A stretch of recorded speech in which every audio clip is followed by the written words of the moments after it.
Bine ați venit la Pick a Card, energia voastră de azi și haideți să vă explic. De fiecare dată când veți vedea aceste 3 pachete, pur și simplu alegeți un pachet, vom pune cărțile jos pentru fiecare în parte, după care vom clarifica fiecare carte. Deci, vă alegeți o carte și începem. Primul pachet, care este energia voastră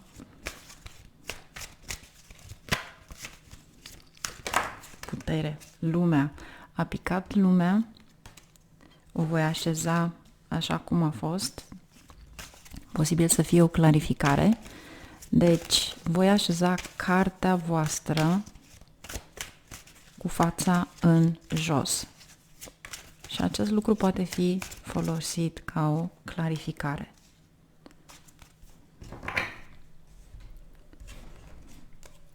Care este energia voastră de azi?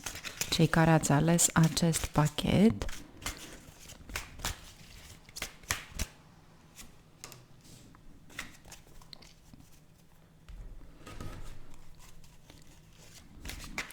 care este energia voastră de azi?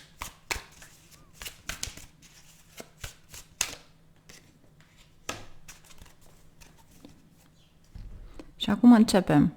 Deci, prima, wow, avem Saturn și Luna. Ei bine, Saturn îți spune de fapt un nou ciclu, ceva la care tu ar trebui să te liniștești astăzi. E un fel de a sta aproape de natură. Aici îți trebuie pacea minții, pentru că Luna este de fapt mintea noastră. Poate veți lua niște decizii. Ia să vedem ce avem aici. S-a întors 6 de bâte. Datorită unei cooperări, poate veți avea în planuri sau ceva mai mult de atât, veți avea un succes financiar. Iar când este vorba de Saturn și de Lună, Saturn fiind în serviciu sau oamenii care nu au îndeajuns o situație financiară bună, posibil să faceți donații cuiva, poate bani, poate ceva care îi face fericiți, ceva care doriți să le oferiți, poate zâmbetul pe buze. Asta vrea să ne spună.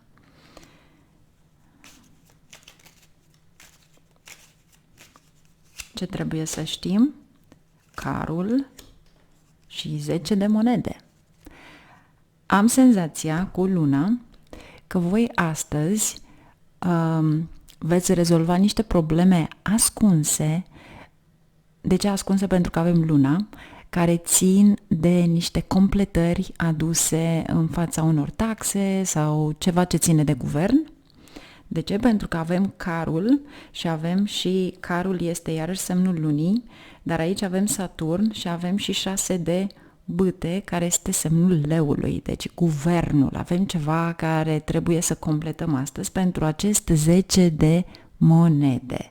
Deci, fie pentru unii dintre voi rezolvați niște probleme care țin de familia voastră, fie de eficiența pe care trebuie să o aveți în investițiile pe care le-ați făcut sau veți face și veți încerca să prindeți de fapt acel succes în munca voastră, fie că este un job normal, fie că este munca voastră.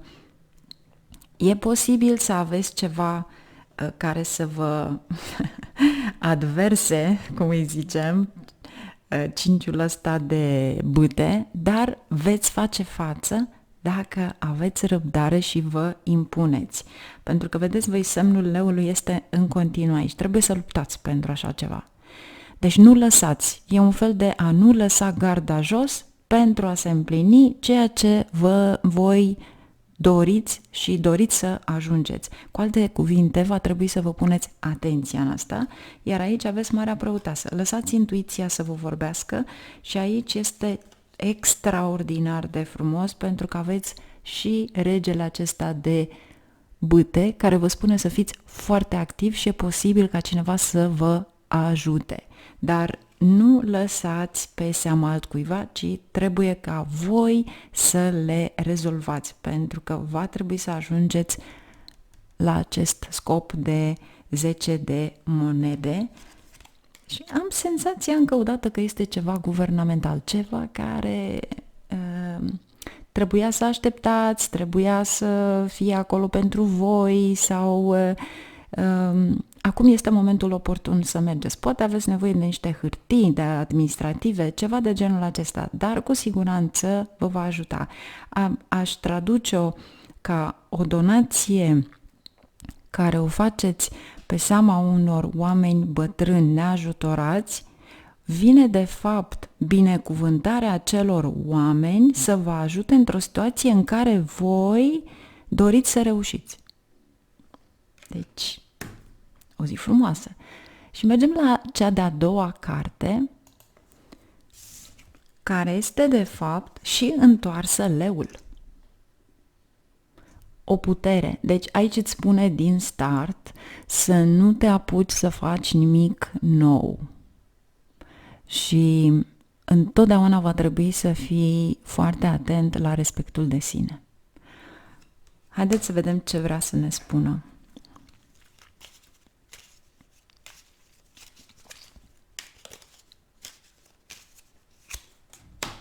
Magicianul.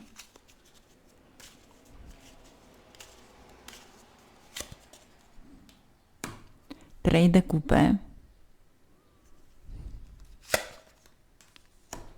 Pajul de bâte. Exact ce am spus un pic mai înainte. Să nu începeți ceva nou, aici vă spune.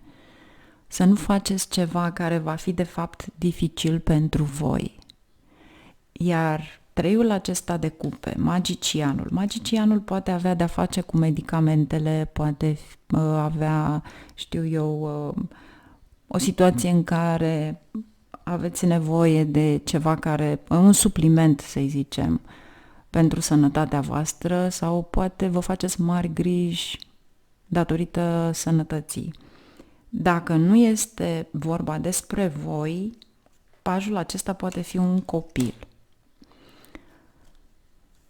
Iar aici, din start, vi se spune cu magicianul și puterea invers, astăzi nu semnați niciun tip de contract.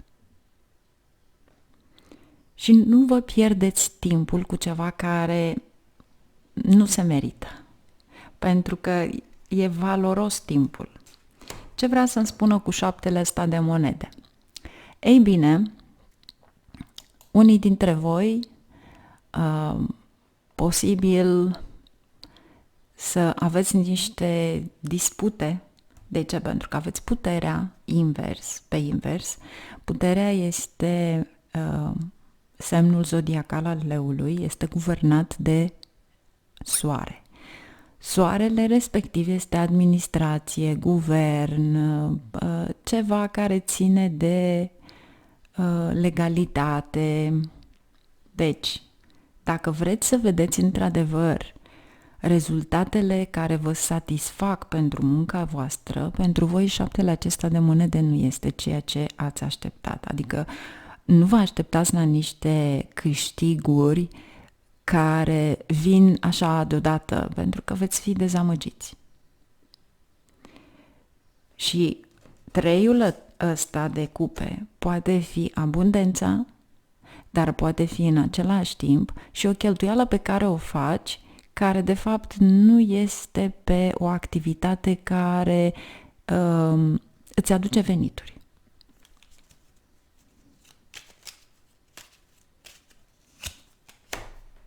Împărăteasa. Averea și prosperitatea ți-o faci singur.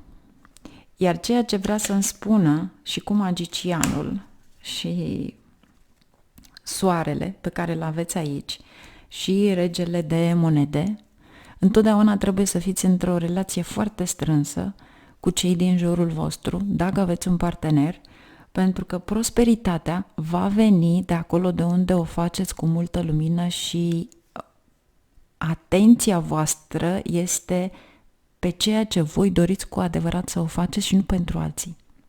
Pentru că aici e posibil să aveți o mare dezamăgire, având în vedere că este invers, să aveți o dezamăgire în privința oamenilor la care v-ați așteptat să vă ajute. Împărăteasa, regele și soarele va aduce o lumină bună. Ia uitați ce este în spate. Exact ce spuneam acum, 10 de spade.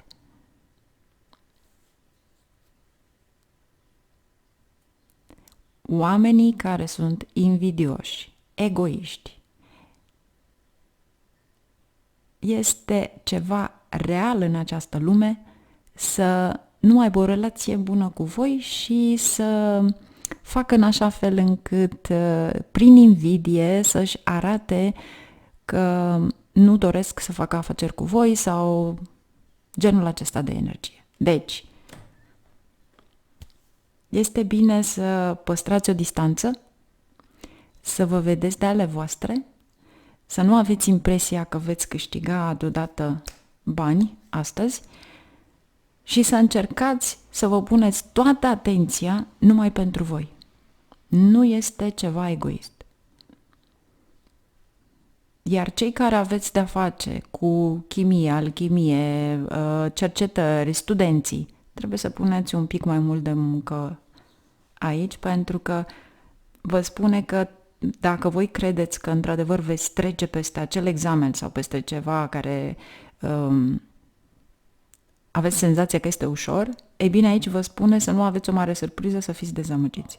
Deci, depuneți mai multă muncă pentru a realiza ceea ce doriți. Și mergem la a treia carte. Regina de spade. Parcă zici că îți vorbește ceva aici. Aici,